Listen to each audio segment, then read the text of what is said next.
जय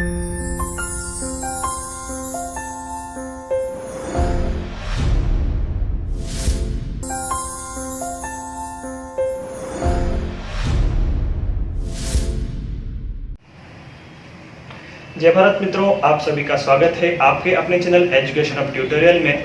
और मैं आशीष बाके आपके लिए लेकर आ रहा हूँ मैथ्स की सारी क्लासेस जो कि आपकी प्रतियोगी परीक्षाओं में किसी भी लेवल पर एसएससी, बैंक या व्यापम या अदर लेवल की कोई भी एग्जाम्स हो, रेलवेज इत्यादि में आपको बहुत ज़्यादा महत्वपूर्ण होंगी।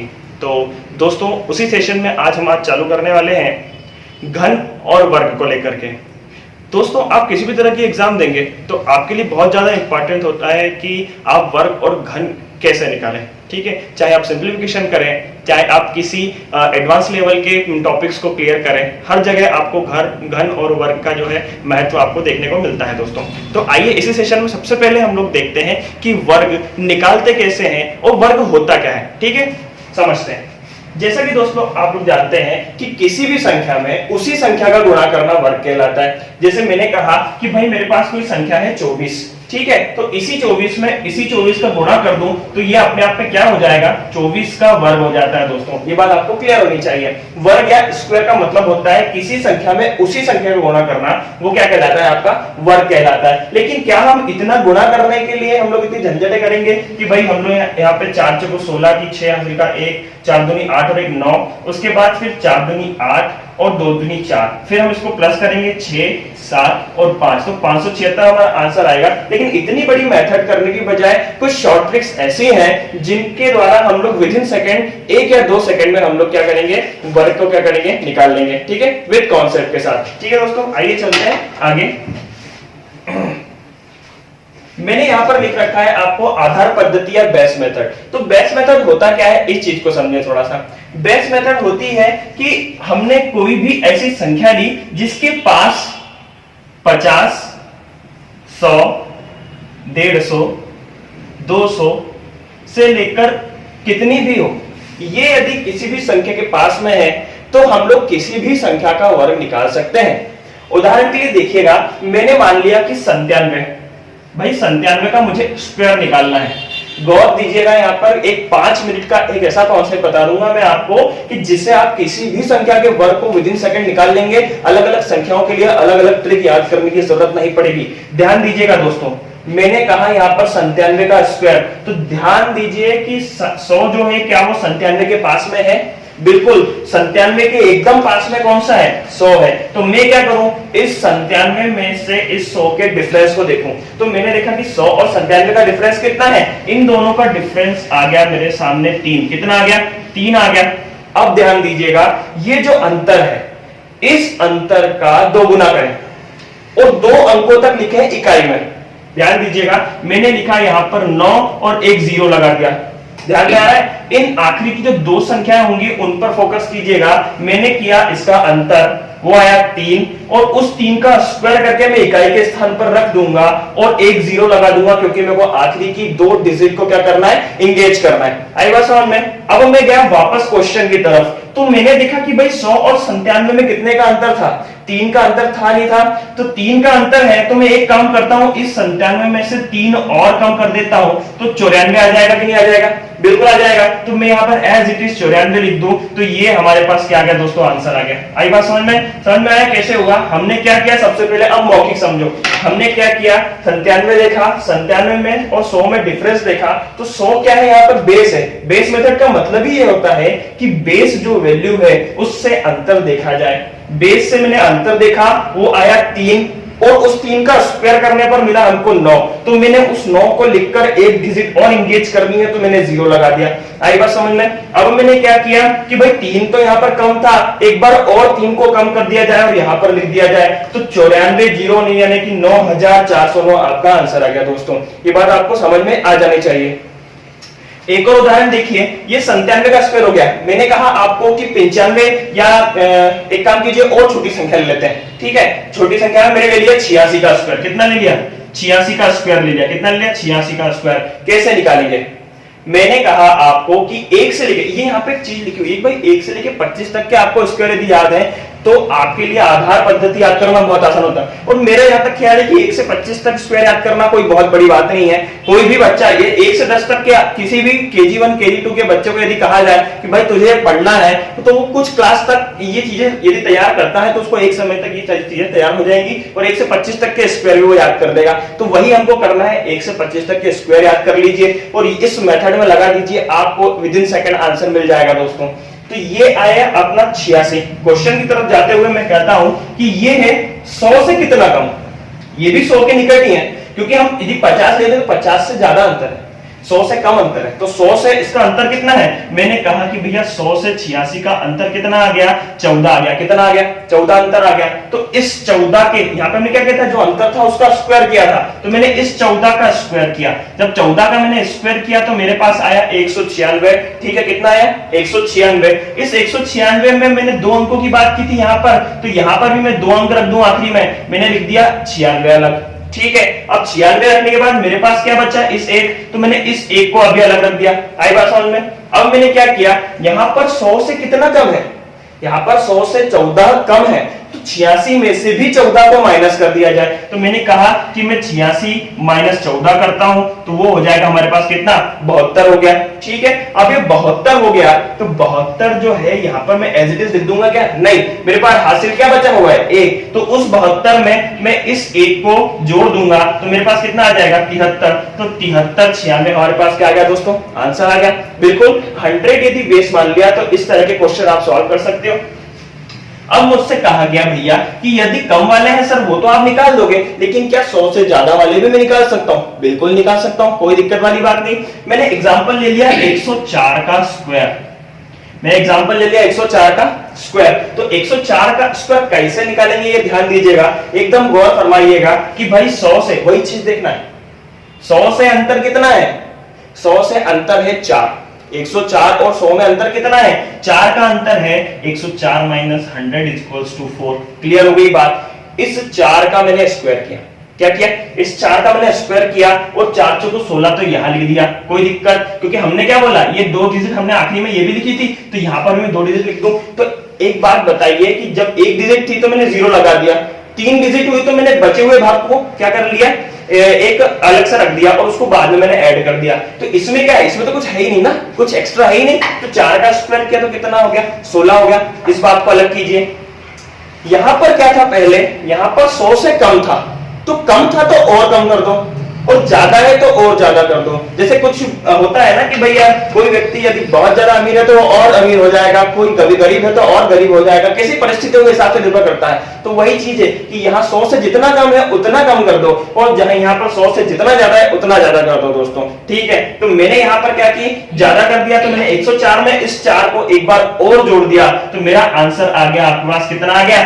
108/16। आई बात समझ में? यानी कि 10,816 आपके सामने आंसर आ गया विद इन सेकंड, कोई दिक्कत वाली बात। अब अगला क्वेश्चन हम लोग मौखिक करेंगे, इतना रिटर्न करने की जरूरत नहीं है। ठीक है, जैसे हमने यहाँ पर 86 लिया था बहुत कम के लिए, अब मैं यहाँ पर ले लेता हूँ 112। कितना ले लूं मैं यहाँ पर? 112 का स्क्वायर। तो दोस्तों विद इन सेकंड आप लोग कीजिए, मैं भी करके दिखाता हूँ आपको कि यहाँ पर 112 का स्क्वायर निकालेंगे कैसे। ध्यान दीजिएगा, बेस वैल्यू क्या आई? 100 आई। तो 100 से मैंने देखा कि 100 और 12, 112 में कितने का अंतर है? 12 का अंतर है। कितने का अंतर है? 12 का अंतर है। तो 12 का स्क्वायर कर दिया, तो 12 का स्क्वायर करने में मेरे पास कितना है? 144 आया। तो उस 144 का मैंने 44 यहाँ पर लिख दिया, शेष को निकालकर अलग रख दिया, इस 1 को अलग रख दिया मैंने दोस्तों। अब मैं चला किसकी तरफ? भाई 12 ज्यादा था, तो मैंने बताया पहले वाले क्वेश्चन में भी कि यदि 100 से बड़ी संख्या हो तो जितना ज्यादा होता है उससे उतना ही ज्यादा करके लिख दिया जाता है। और वही चीज यहां पर लागू होगी कि भाई यहां पर 12 ज्यादा था, 12 और ज्यादा कर दिया, तो वो हो गया आपके लिए 124। कितना हो गया?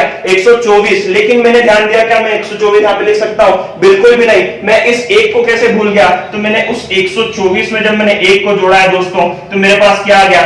12,544 आपके सामने आंसर आ गया दोस्तों। तो 100 बेस के लिए जितने भी क्वेश्चन बन जाएंगे आपके वो आप कर सकते हो। मैंने इसीलिए कहा 1 से 25 तक के आपको स्क्वायर याद होने चाहिए।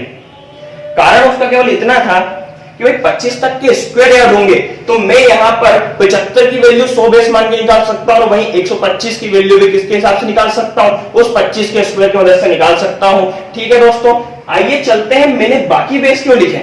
बाकी बेस का मतलब क्या है, तो इस चीज को मैं मिटा देता हूं, ये चीज आपको क्लियर हो जानी चाहिए दोस्तों। ठीक है, एक बात बताइए, इससे पहले वाली यदि आपने क्लास दी हो, सबसे पहला कॉन्सेप्ट प्रतिशत चालू किया था। अच्छा, हर चीज एक दूसरे से जुड़ी हुई है, एक बात समझ लीजिए, हर चीज एक दूसरे से जुड़ी हुई है। जो भी हम इससे पहले वाली क्लास में पढ़ेंगे उस चीज का सीधा सीधा असर अगले टॉपिक पे पड़ेगा। जैसे कि मैंने कहा कि कोई चीज यदि अपने आप में 100 है, किस रूप में, प्रतिशत के रूप में, तो उसे मैं 1 मान लेता हूं कि नहीं मान लेता हूं। तो मैंने क्या किया, इस चीज को केवल इतना ध्यान रख लीजिए अभी कि भाई 100 को मैंने 1 मान लिया। कितना मान लिया? 100 को 1 मान लिया, खत्म बात। इतना, केवल इतना ध्यान रख लीजिए। क्वेश्चन बना था ऐसा कि मेरे को 46 का स्क्वायर करके बताओ, फिर क्या करोगे आप? 46 के स्क्वायर को करने के लिए सबसे पहले मैंने देखा कि 46 किसके पास में है। 46 किसके पास में है? 46 से 50 के पास में। मैंने देखा कि भाई 100 से तो बहुत अंतर है, 100 से तो 54 का अंतर आ गया, तो क्या मैं 54 तक जाऊंगा? मेरे तो ये, हमारा सर ने तो बोला ही नहीं ना, कि सर ने बोला है कि भैया केवल 1 से 25 तक स्क्वायर याद करो, बाकी कुछ झंझट मत पालो। यदि 54 का अंतर देखूंगा, 54 का स्क्वायर किसी से याद हो रहा है क्या? बहुत टाइम लग जाएगा याद करने में। तो याद करने से मतलब क्या है, शॉर्ट ट्रिक देखो ना, तो 50 जो है वो क्या है, 46 के इक्वल हो गया। 46 के क्या हो गया? 46 के पास में हो गया।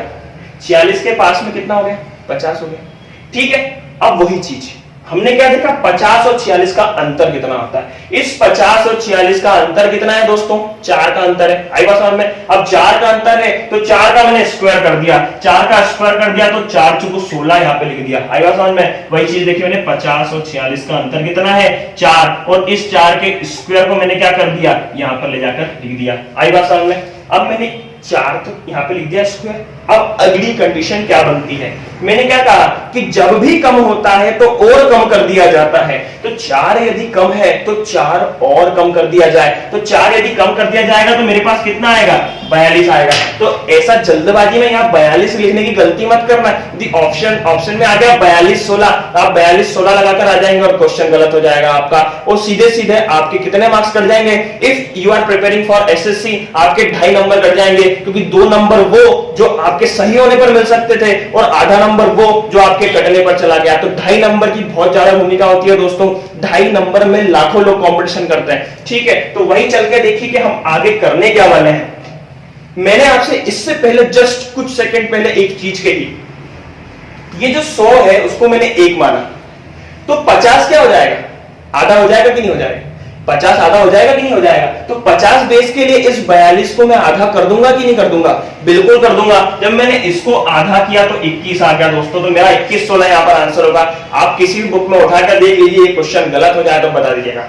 तो दोस्तों मैंने सबसे पहले क्या किया, उस 100 को 1 माना और 50 को आधा माना, तो 150 को क्या मानूंगा मैं? 1.5 ही मानूंगा। इस 200 को क्या मानूंगा मैं? 2 ही मानूंगा। आइए सबसे पहले हम लोग चलते हैं इसी 50 के निकटतम कुछ क्वेश्चंस को देख लेते हैं, फिर हम 150 200 और इससे बड़ी किसी भी संख्या को, 1000 लाख तक की कितनी बड़ी संख्या का स्क्वायर निकाल सकते हैं, कोई भी दिक्कत नहीं आएगी। चलिए दोस्तों आगे चलते हैं। ये हमारा 21 16 तो आंसर आ गया। अब मैं चला किसकी तरफ? मुझसे कहा गया कि भैया यहाँ तो अंतर कम था, मैंने और अंतर कम लेके यदि बात की तो कैसे कर पाऊंगा सर मैं? तो मैंने सबसे पहले कहा आपसे कि आप उठा लीजिए 38 को। किसको उठा लीजिए? 38 को। 38 का स्क्वायर करना है, सब कैसे किया जाए? तो 50 और 38 के बीच का डिफरेंस देखेंगे, क्योंकि 50 बेस है, 50 और 38 एकदम आसपास में है, तो इन दोनों के बीच का अंतर देखा मैंने, कितना आया? 12 अंतर आया। कितना आया? 12 अंतर। 50 ऋण 38, अंतर कितना आया दोस्तों? 12 अंतर आया। इस 12 का जब मैं स्क्वायर करता हूं, इस 12 का जब मैंने स्क्वायर किया तो मेरे पास कितना आया? 144। तो क्या मैं 144 लिखूंगा? बिल्कुल भी नहीं। मुझसे केवल कितना कहा गया है कि आखिरी की 2 अंकों को लिखना है बस, और आखिरी के 2 अंक मैंने यहां पर लिख दिए 44, और उस एक को क्या कर लिया मैंने? उस एक को अलग निकाल कर रख दिया। दोस्तों आगे काम आएगा, ध्यान दीजिएगा।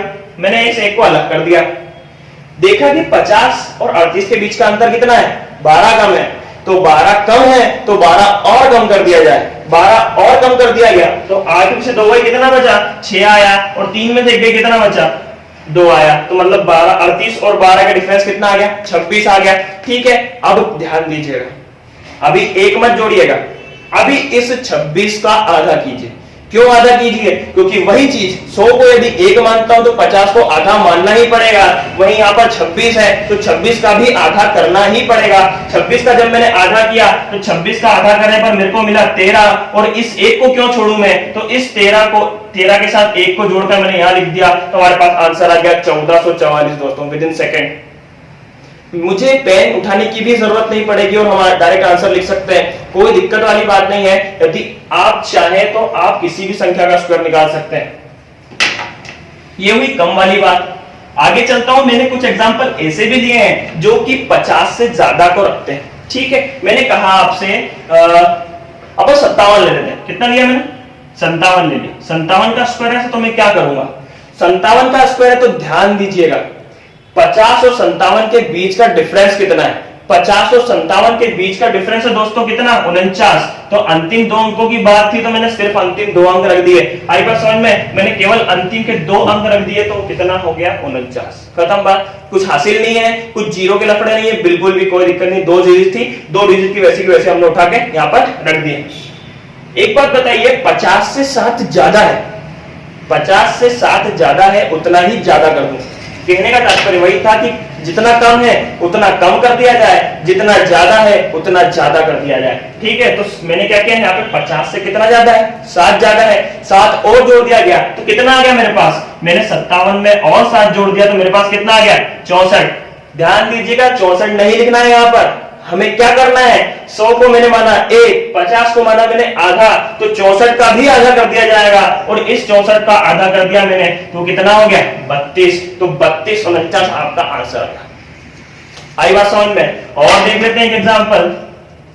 एग्जाम्पल था आपके सामने 62, कितना? 63 मान लीजिए। ठीक है, 63 कर लेते हैं। तो 63 आपने देखा कि भाई 50 बेस मान के करूंगा मैं तो कैसे होगा सर? तो मैंने कहा कि 50 और 63 के बीच का डिफरेंस कितना है? 50 और 63 के बीच का डिफरेंस है 13 का। कितना डिफरेंस है?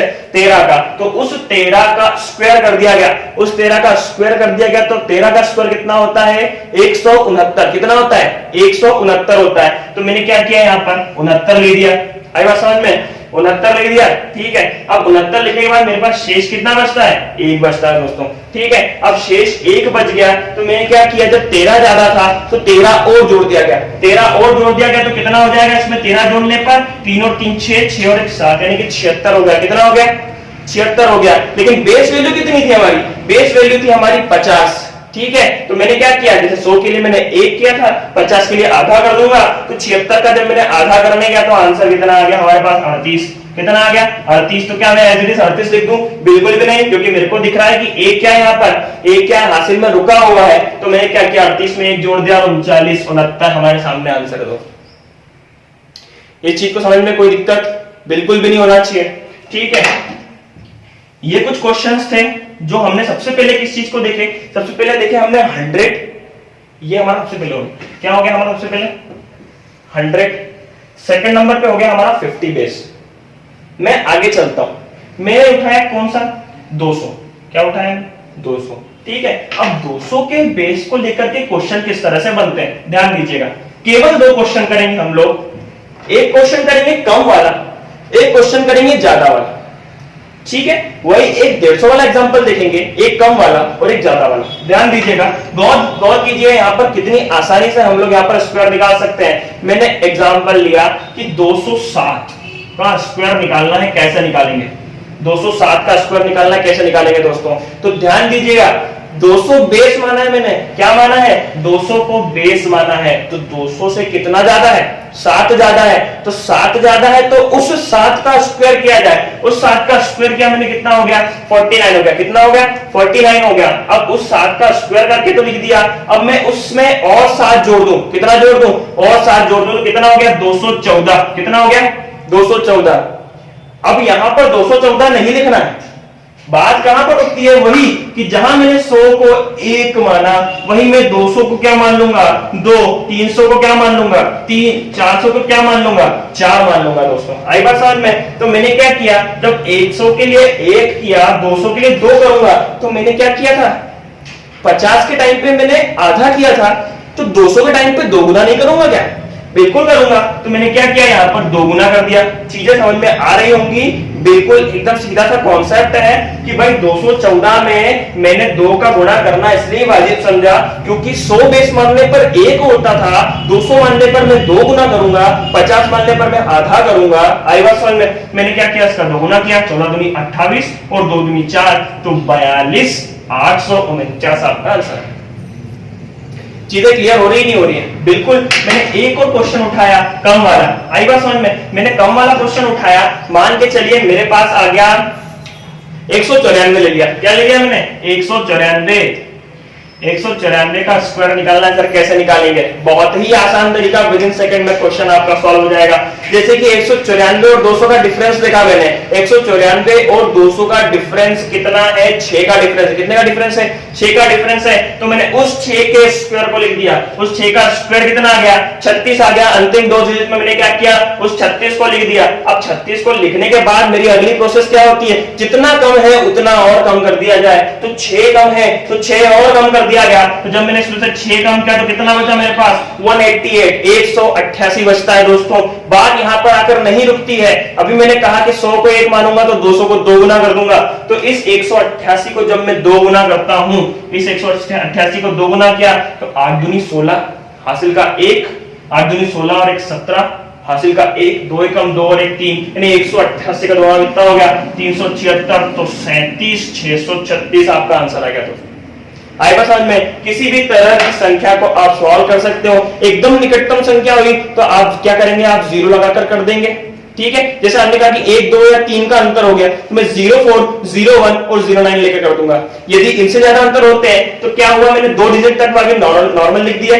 यदि 10 का स्क्वायर या 10 का अंतर या 10 से और कम के अंतर आते हैं तो मैं उनके स्क्वायर क्या करूंगा? आखिरी की 2 डिजिट लिख दूंगा और फिर जो एक बचेगा उसको हासिल निकाल करके अगली प्रोसेस में काम ले लूंगा। आई बात समझ में? अच्छा, ये चीजें हमने देखी किस बेस पर? 200 बेस पर। ठीक है, मुझसे कहा गया कि सर ये 50 100 200 समझ में आ गया, ये 150 का क्या लफड़ा है? 150 कैसे करें? तो ध्यान दीजिएगा दोस्तों, आगे हम चल रहे हैं किस चीज पे? आगे हम चल रहे हैं इसी पे। ठीक है, ये चौथे नंबर का हमारा जो है वो 150 ही है। ठीक है, मान के चलिए मेरे पास है 151 का स्क्वायर निकालना है। तो ये कितना ज्यादा है दोस्तों? ध्यान दीजिएगा, यह 1 ज्यादा है। कितना ज्यादा है? 1 ज्यादा है। तो उस 1 का स्क्वायर करके मैंने लिख दिया, तो 01 लिखना है। ये बात हमेशा ध्यान रखिए क्योंकि आखिरी की 2 डिजिट पे हम लोग क्या कर रहे हैं? कॉन्सेंट्रेट कर रहे हैं। जब मैंने 1 क्या लिख दिया? स्क्वायर करके लिख दिया। इसमें मैं 1 और जोड़ दूं क्योंकि जितना ज्यादा है उतना और जोड़ दिया जाता है। तो इसमें जब मैंने 1 और जोड़ दिया तो कितना हो गया? 152 हो गया। ठीक है, जब मैंने 100 के लिए 1 माना, 50 के लिए आधा माना, तो 200 के लिए 2 गुना माना। अब 150 की बात आती तो क्या होगा? सीधा सा लॉजिक है, आप 1.5 गुना माने। कितना माने? 1.5 गुना माने। तो इसका मैं 1.5 गुना कर दूं। ठीक है, इसका 1.5 गुना करने से तात्पर्य ऐसा कर दो आप 152 और 1.5 को मैं क्या लिख सकता हूं? 1.5 को मैं 3/2 भी लिख सकता हूं। कैसे लिखा हमने? ध्यान देंगे, 1.5 था, मैंने जब इस दशमलव को हटाया तो नीचे 10 का गुणा भाग हो जाता है। ठीक है, या फिर 0 दशमलव हटाया तो 0 लग जाता है। ये बोल सकते हो 5 दूनी 10, 5 3 15। सिंपल रूप जो मिलेगा हमारे को कितना मिलेगा? 3/2। वही तो मैंने यहाँ लिखा है। ठीक है, अब 3/2 से गुणा कर दिया, 2 से आपने इसको क्या किया? काटा। तो 2 से कितना हो गया आपके लिए? 2 से 14 बचा 1 2 12, 76 गुणित 3। ठीक है, 6 18 हासिल का 1 7 21 और 1 22। तो हमारा कितना आ गया दोस्तों आंसर? यहाँ पर हमारा आ गया 22,801। ठीक है, मतलब वही चीज हुई। केवल एक कॉन्सेप्ट याद रखना है आपको। कितना याद रखना है आपको? कि भैया 50 हो तो हम लोग आधा करेंगे, 100 हो तो 1 गुना, 150 हो तो 1.5 गुना और 200 हो तो 2 गुना करेंगे इस संख्या को। इतना जो भाग है, पहली प्रोसेस सेम रहेगी, बाकी ये वाली जो इस पे जो भी काम होगा सब कुछ इस पे होगा। उसी को बेस मेथड कहा जाता है। आई बात समझ में? एक और क्वेश्चन हम लोग ले लेते हैं और अब हम चलेंगे आगे जो भी नए नए हमारे कॉन्सेप्ट्स हैं उनकी तरफ। ठीक है, तो मैंने कहा कि भैया 144 का स्क्वायर करना है। वेरी सिंपल, हमने क्या किया? वही किसको माना? इसी 150 को तो बेस माना है। तो 150 से 144 का डिफरेंस कितना हो गया दोस्तों? 6 डिफरेंस हो गया। तो 6 कितना हो गया? 36 हो गया। 6 का स्क्वायर कितना गया? 36 हो गया। अब 6 कम था तो 6 और कम कर दिया जाए। जब 6 और कम कर दिया तो कितना आ गया? 138 आ गया। जब इसमें से मैंने 6 को कम किया तो 138 आ गया। और इसी 38 का 1.5 गुना यानी कि 3/2 का गुना कर दीजिए और आप आंसर निकाल लीजिए। तो 2 से मैंने काट दिया, 2 6 12 बचा 1 2 9 18। ठीक है, 3 से मैंने इसका गुणा कर दिया, 9 3 27 की 7 हासिल का 2 6 3 18 2 20, तो 20,736 आपका आंसर आ गया। एज इट इज बहुत सिंपल है, एक स्टेप में हो जाएगा, विद इन सेकंड आंसर आ जाएगा, कोई दिक्कत वाली बात नहीं होगी। आई बात समझ में? तो इसी तरह से हम लोग बेस मेथड करते हैं। कोई मैंने आपको बताया कि भाई 200, 300, 400, 450, 550, 650, 250, किसी भी तरह का बेस आपको मानना हो तो वही आप गुना करेंगे और सॉल्व कर देंगे। आई बात समझ में? अब चलते हैं, कुछ मैंने पॉइंट्स लिख रखे हैं यहाँ पे, उनका क्या महत्व है। सबसे पहले मैंने देखा भैया ये कुछ स्क्वायर मैंने इसलिए लिख रखे हैं कि इनसे कुछ चीजें क्लियर हो जाए, क्योंकि इन इंपॉर्टेंट पॉइंट्स को समझने के लिए इनका बहुत ज्यादा जानना जरूरी है।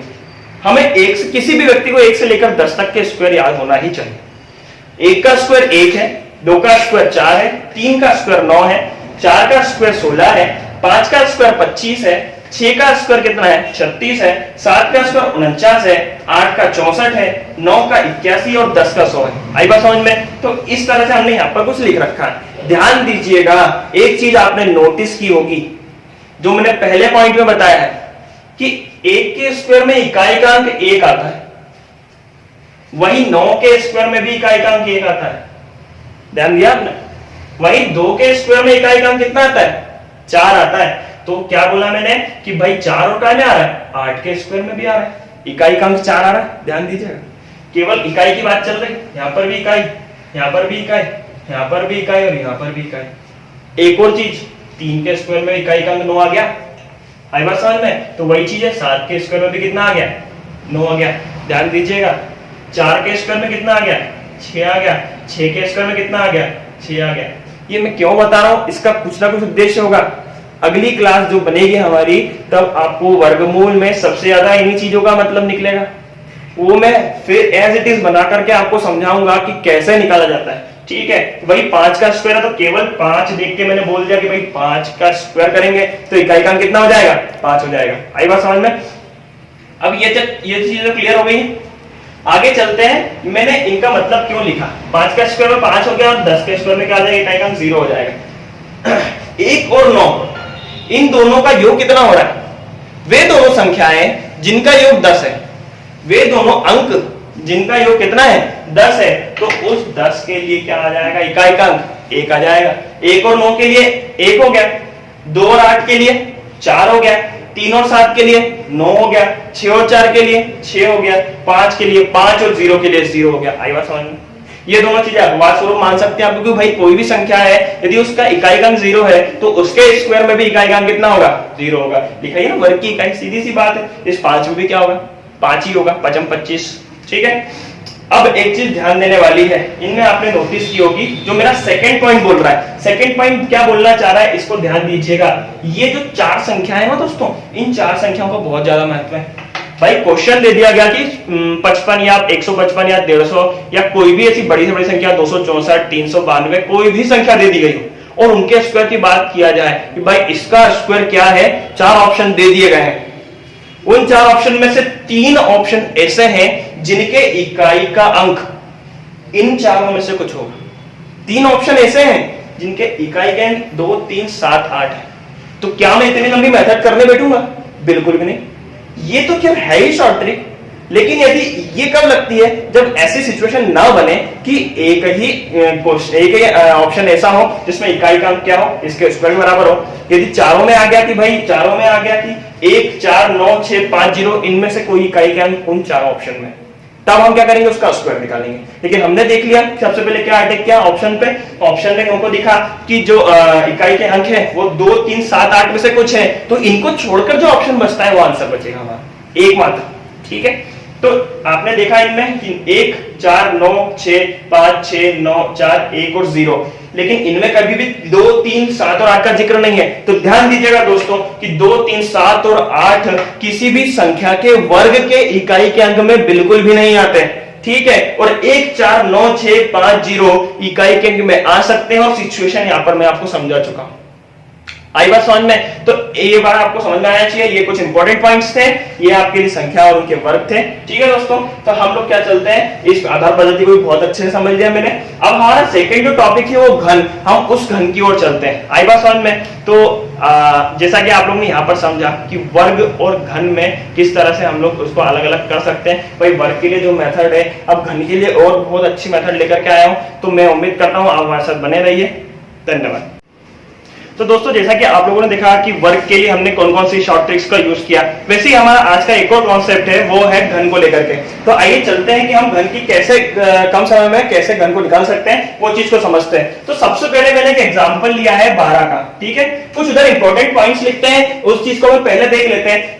कहने का तात्पर्य कुछ इस तरह से है कि मुझे 1 से लेकर के 10 तक के सारे घन याद होना चाहिए। कारण उसका सिर्फ इतना है कि हमें उससे क्या हो जाएगा कि इकाई के अंक जो होंगे घन के वो याद रखने में बहुत ज्यादा आसानी होगी। कहने का मतलब केवल इतना है कि यदि घन 1 का क्यूब है तो कितना हो जाएगा, 1 हो जाएगा, 2 का 8, 3 का 27, 4 का 64, 5 के लिए वो 125 हो जाएगा, 6 का 216, 7 का 343, 8 के लिए 512, 9 का 729 और 10 का 1000 हो जाएगा दोस्तों, ठीक है। तो वही मैंने एक और इंपॉर्टेंट पॉइंट लिखा है, यहां पर केवल एक चीज आपको नोटिस करने वाली थी, क्या कि जब भी मैं 1, 4, 5, 6 और 9 इनके क्यूब जब भी ले रहा हूं मैं, तो उनकी इकाई के अंक क्या आ रहे हैं, उनकी इकाई के अंक सेम टू सेम आ रहे हैं। 0, 1, 4, 5, 6 और 9 के लिए किसी भी संख्या के इकाई में यदि इतने अंक लिखे हुए हैं तो इन सभी अंकों के लिए जो इकाई का अंक घन का होगा वो भी कितना होगा, सेम टू सेम होगा। तो यदि हम ऑप्शन में देखें और इन चीजों को यदि हमने नोटिस किया तो ऑप्शन से ही हम लोग डायरेक्ट आंसर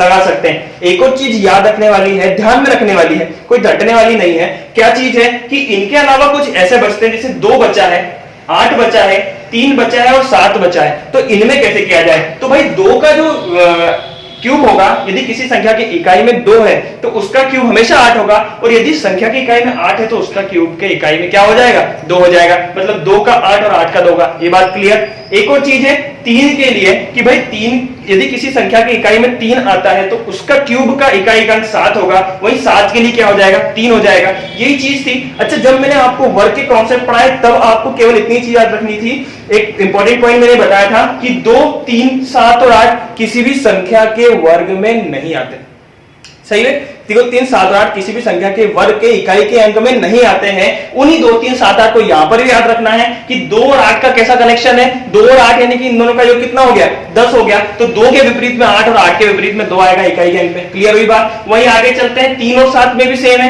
3 और 7 का योग 10 होता है। तो 3 यदि किसी संख्या की इकाई में आ रहा है तो उसके घन का इकाई अंक 7 होगा, और 7 के लिए वही 3 होगा, ठीक है। तो ये दोनों इंपॉर्टेंट पॉइंट आपके स्टार्टिंग में जान लेना बहुत ज्यादा जरूरी है, और वहीं 1 से लेकर 10 तक के घन भी आपको याद कर लेना और समझ लेना बहुत ज्यादा जरूरी है। आगे चलते हैं दोस्तों क्वेश्चंस की तरफ। किसी भी तरह का 2 अंकीय क्वेश्चन आपको क्यूब में आता है एग्जाम में, तो ज्यादातर देखा गया कितनी बड़ी से बड़ी एग्जाम हो, आपको मैक्सिमम यदि क्यूब निकालने को आएंगे तो इसी तरह से 2 अंक की संख्याओं में आएंगे, चाहे वो 100 से कम हो, कितना भी हो, 1 से लेकर 99 तक। यदि इसमें कोई भी दिक्कत हो तो इन एक के द्वारा हम लोग समझ सकते हैं। एक ही यूनिवर्सल ट्रिक है जो हम लोग सभी पर यूज करेंगे। सबसे पहले ध्यान दीजिएगा, मैंने उठाया 12 मैंने यहां पर उठाकर रख लिया, ठीक है। ये हो गया 12 मेरे पास, ठीक है।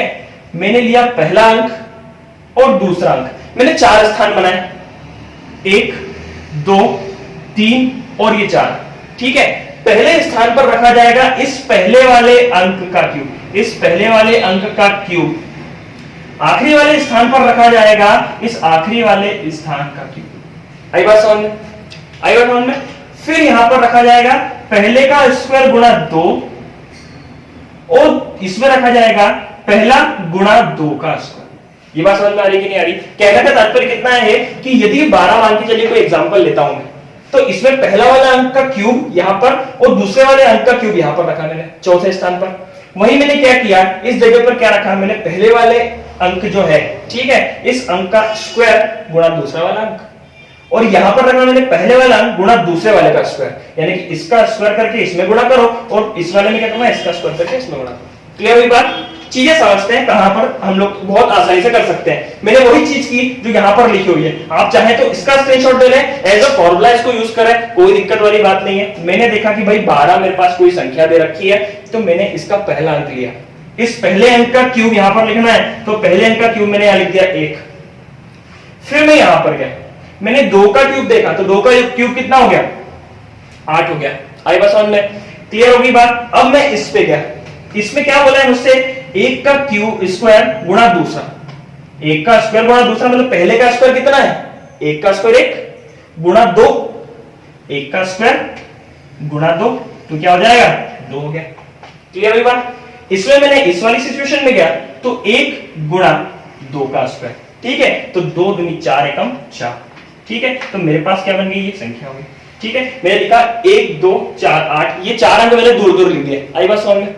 अब ध्यान देना है, पहले वाले अंक को इस वाले अंक को अभी साइड में कर दो, ठीक है। केवल फोकस करो इन 2 अंकों पे, इन 2 अंकों पे फोकस किया तो मैंने इसका क्या कर दिया, इसका 2 गुना कर दिया और इसका भी 2 गुना कर दिया और यहां पर लिख दिया, ठीक है। तो मैंने इसका 2 गुना किया तो कितना हो गया, 2 दूनी 4 करके यहां लिख दिया और इसका भी 4 दूनी 8 करके यहां लिख दिया, ठीक है। और इन दोनों को हमने क्या कर दिया, यहां से इरेज कर दिया, ठीक है। कहने का तात्पर्य केवल इतना था कि बीच की 2 संख्याओं का डबल करके मैं क्या कर दूं, यहां लिख दूं, तो 2 दूनी 4 और 4 दूनी 8 कर दिया। क्लियर हुई बात? अब क्या करना है, मैंने यहां पर एक लाइन खींची और जैसा कि हम हमेशा करते हैं, हमने क्या कर दिया, इन दोनों को आपस में प्लस कर दिया और हमारा आंसर आ जाएगा दोस्तों। ये मैंने लिखा एज इट इज 8 और 4 12 की 2 हासिल कर गया 1, 4 और 2 6, 6 और 1 कितना हो गया 7, और यहां पर मैंने 1 को एज इट इज लिख दिया। तो 1728 क्या आ गया हमारा, 12 का क्यूब आ गया दोस्तों। ये आपकी एकदम शॉर्ट ट्रिक है, कोई दिक्कत वाली बात नहीं है। एक ही कॉन्सेप्ट से 1 से लेकर 99 तक का किसी भी संख्या के क्यूब को आप as it is within second निकाल सकते हो, ठीक है। तो ये चीज यदि क्लियर हुई तो हम अगले क्वेश्चन की तरफ चलते हैं। अगला क्वेश्चन हमसे कहना क्या चाह रहा है, ठीक है। ठीक है, मैंने क्वेश्चन यहां पर बदल दिया।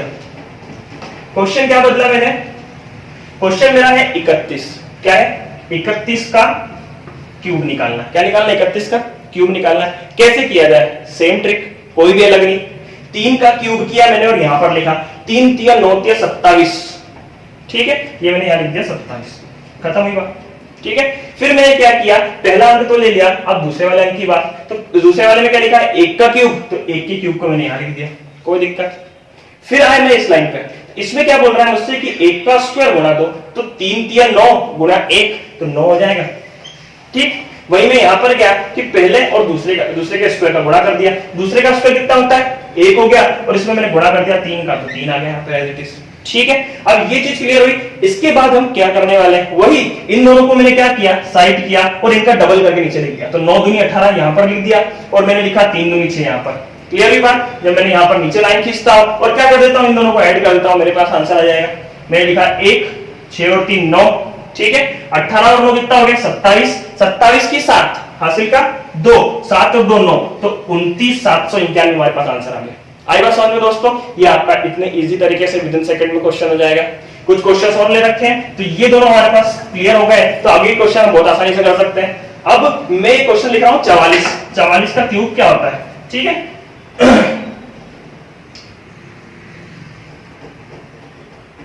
क्वेश्चन बना भैया 44 का क्यूब, ठीक है। मैंने बहुत जगह अलग अलग चीजों को पढ़ा है, आप लोगों ने भी पढ़ा होगा, और उन सब में क्या होते हैं, कुछ अलग अलग ट्रिक्स और अलग अलग टाइप्स बताते हैं, ठीक है। कि भाई इसके लिए अलग, इसके लिए अलग, इसके लिए क्या जरूरत है, जो कॉन्सेप्ट हम अलग अलग संख्याओं के लिए, अलग अलग अंकों के लिए कर रहे हैं, वही कॉन्सेप्ट से हम सारे क्वेश्चन सॉल्व भी कर सकते हैं। मुझसे कहा गया 44 का क्यूब करना है, तो वही चीज हम लोग यहाँ पर लगाएंगे। मैंने क्या किया, पहले वाली संख्या का क्यूब किया, 4 चौको 16, 16 चौको 64, ये लिखा है मैंने यहाँ पर 4 का क्यूब 64, मैंने यहाँ पर लिख दिया। इस वाले में भी सेम किया, मैंने क्या किया 4 चौको 16, 16 चौको 64 लिख दिया, कोई दिक्कत। फिर मैं आया इन दोनों रूल्स पे। ये पहला रूल मुझसे कहता है कि इस अंक का स्क्वायर, यानी 4 चौको 16 गुणा 4, 16 चौको 64, तो मैंने यहाँ लिख दिया। आई बात समझ में? वही चीज मैंने क्या किया, इस वाले में देखा कि दूसरे अंक का स्क्वायर, दूसरे अंक का स्क्वायर मतलब 4 चौको 16, 16 में पहले वाली संख्या गुणा है, 64 आ गया यहाँ पर वापस से आपका, तो मैंने क्या कर दिया, यहाँ पे 64 लिख दिया। आई बात समझ में? अब वही चीज कि इन दोनों संख्याओं को क्या किया जाए, अभी हटा दिया जाए और फोकस किया जाए बीच वाली दोनों संख्याओं पर। तो 64 का जब मैं डबल करता हूं तो 64 दूनी होता है कितना, 128 होता है। यहाँ पर भी 64 दूनी कितना हो जाएगा, 128 हो जाएगा। आई बात समझ में? अब हम लोग जैसे प्लस करते हैं वैसे हमें प्लस करना है, बट ध्यान क्या दीजिएगा, ठीक है। ये लिखा है 64 का 4 लिख दिया मैंने, ठीक है। इस 64 के 4 लिखने के बाद मैंने क्या किया, यहाँ पर 6 लिख दिया। अब 6 यहाँ पर लिखा, 6 और 4 10, 10 और 8 18, ठीक है। 18 के 8 हासिल का 1, ठीक है। 6 और 2 8, 8 और 1 9, और ये 198। अब इस 198 को पूरा ना लिखने के बजाय मैं क्या लिख दूं, यहाँ पर केवल 8 लिख दूं और इस 19 को वापस क्या ले जाऊं, मैं ऊपर ले जाऊं। क्लियर हुई बात? अब मैंने क्या किया, 9 चौक 36, 9 और 4 13, 13 और 8 कितना हो गया, यहाँ पर 21 हो गया। 21 की 1 हासिल का 2, 2 और 1 3, ठीक है। 6 और 3 9, 9 और 2 11, 11 की 1 हासिल का 1 और 1 2, 211 यहाँ लिख दिया मैंने। ठीक है, अब 211 है तो 211 में से 1 यहाँ पर लिख दिया, बचा हुआ 21 वापस मैंने यहाँ ऐड कर दिया। ठीक है, कितना हो गया यहाँ पर 4 और 1 5, 6 और 2 8, तो 85 184 आपका आंसर आ गया दोस्तों। आई बात समझ में? कितना आ गया आंसर आपका? 85 184, ये आपका आंसर आ गया। क्लियर हुई बात? मतलब आपको इकाई का अंक रखना है और बाकी जितना भी हो आपको क्या करना है, कैरी फॉरवर्ड करना है। आपको क्या करना है, उधार लेकर के अगली संख्या में जोड़ देना है। तो इस तरह से आपके क्वेश्चन हो जाएंगे। ठीक है, अब मैं करता हूं अगले क्वेश्चन की तरफ। ठीक है, मुझे लगता है अब आपको इन फॉर्मूलाज को रटने या याद करने की बिल्कुल भी जरूरत नहीं होगी। ठीक है, तो हम क्या करेंगे, डायरेक्ट करेंगे। ठीक है, 3 क्वेश्चन हमने विद फॉर्मूलाज किया, अब हम लोग फॉर्मूलाज याद कर चुके हैं। ठीक है, तो हम क्या करेंगे, इन क्वेश्चंस को आगे सॉल्व करते हैं। ठीक है, 33 का क्यूब। ठीक है, 33 का क्यूब यानी कितना होगा? सबसे पहले मैंने वही चीज की, वही 4 प्लेस बना लिए, 1 2 3 4। ठीक है, फिर मैंने क्या किया, 3 3 9 3 27 को यहाँ लिख दिया। ठीक है, इस वाले अंक के लिए। फिर मैंने इधर वाले पे क्या लिखा, 3 3 9 3 27, ये कर दिया। क्लियर हुई बात? अब मैं क्या करूंगा, इस वाले का स्क्वायर गुणा दूसरा वाला। ठीक है, मतलब पहले अंक का स्क्वायर गुणा दूसरा, 3 3 9 9 3 27 यहाँ पर लिख दिया। फिर मैंने क्या किया, दूसरे वाले अंक का स्क्वायर गुणा पहले वाला, 3 3 9 3 27 हो गया। क्लियर हुई बात? अब क्या करेंगे हम, वही सही कि भाई इन दोनों को क्या किया मैंने, अलग रख दिया और बीच वाले दोनों का डबल करके यहाँ नीचे रख दिया। 27 दूनी कितना होता है, 54 हो जाएगा। 27 दूनी कितना हो जाएगा, 54 हो जाएगा। अब मैं क्या करूं, इन दोनों को प्लस कर दूं, तो 27 था, 27 का 7 लिख करके दो क्या कर दूं, कैरी फॉरवर्ड कर दूं। जब मैंने आगे बढ़ाया इसको तो 7 और 2 9, 9 और 4 13। ठीक है, 3 हासिल का 1, तो कितना, 5 और 2 7 और 1 8, मतलब इनका योग कितना हो गया, 83। 83 में से मैंने 3 यहाँ पर लिखा है और बचा हुआ 8 क्या किया मैंने, यहाँ पर बढ़ा दिया। 8 और 7 15, 15 और 4 कितना हो जाएगा, 19। ठीक है, 19 में यहाँ पे मैंने क्या लिखा है, नीचे लिख देता हूं मैं, 19 की 9 हासिल का 1, तो 5 और 2 7 और 1 8। ठीक है, इसमें से मैंने 9 अलग कर दिया। अब क्या है, 8 बचा है, 8 को मैंने ऊपर कर दिया, तो 8 और 7 15, मतलब 35 937 आपका क्या आ गया, आंसर आ गया। आई बात समझ में? क्या आ गया आपका, 35 937, ये आपका आंसर आ गया। आई बात समझ में? ये आपका चौथा क्वेश्चन कंप्लीट हो गया। ठीक है, ऐसे 2 एग्जांपल और लेंगे हम लोग और फिर आज के सेशन को हम लोग यहाँ पर समाप्त करेंगे। क्वेश्चन क्या दिया है हमारे को, 56 का क्यूब। अब फटाफट करेंगे थोड़ा सा, 56 का क्यूब निकालना है हमको, पता नहीं सब कैसे निकाला जाए। तो हमने क्या किया, वही चीज भाई, 4 हमने क्या किया, प्लेस बना लिए। 55 25 25 बन गया, 125 को मैंने यहां लिख दिया। 6 का क्यूब करेंगे तो 216, कहां है, एक तो ये है, देखिए हमको याद, 5 का क्यूब और 6 का क्यूब मैंने यहां लिख दिया।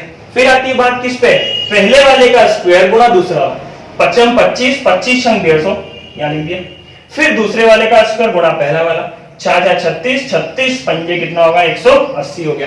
क्लियर हुई बात? अब मैंने क्या किया, इसका डबल, तो 150 का डबल कितना होता है, 300, और 180 का डबल कितना होता है, 360। क्लियर है? अब मैंने इन दोनों क्या कर दिया, प्लस कर दिया, तो 216 में से 6 यहां लिख दिया, बचा 21, 21 को मैंने ऊपर लेकर चला गया।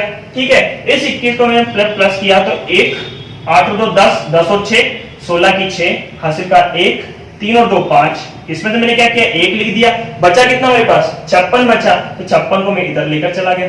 ठीक है, इस 56 को जब मैंने प्लस किया तो कितना हो गया, यहाँ पर लिख दिया मैंने 6, 5 और 5 10, ठीक है, हासिल का 1, ठीक, 3 2 5, ये 506 लिख दिया। ठीक है, वही मेरा कितना बचा, यहाँ पर मैंने लिख दिया 6 और 50 वापस से ऊपर चला गया। ठीक है, जब 50 ऊपर गया तो मेरे पास कितना हो गया, यहाँ पर 175, यानी कि 17 56 16, ये आपका आंसर आ गया। कितना आ गया, 17 56 और 16, ये आपका आंसर आ गया। आई बात समझ में? ये क्वेश्चन भी आपका बहुत फटाफट हो गया। क्लियर है?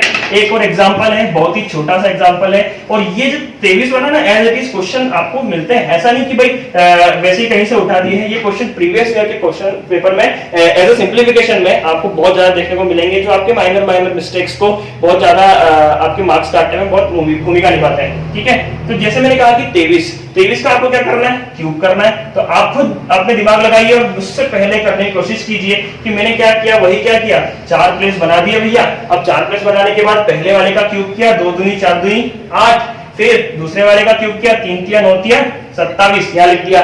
फिर आए बीच वाली दोनों जगहों पे, तो पहले का स्क्वायर गुणा दूसरा वाला, तो 2 दूनी 4 3 12, फिर दूसरे का स्क्वायर गुणा पहला वाला, तो 3 3 9 दूनी 18। क्लियर हुई बात?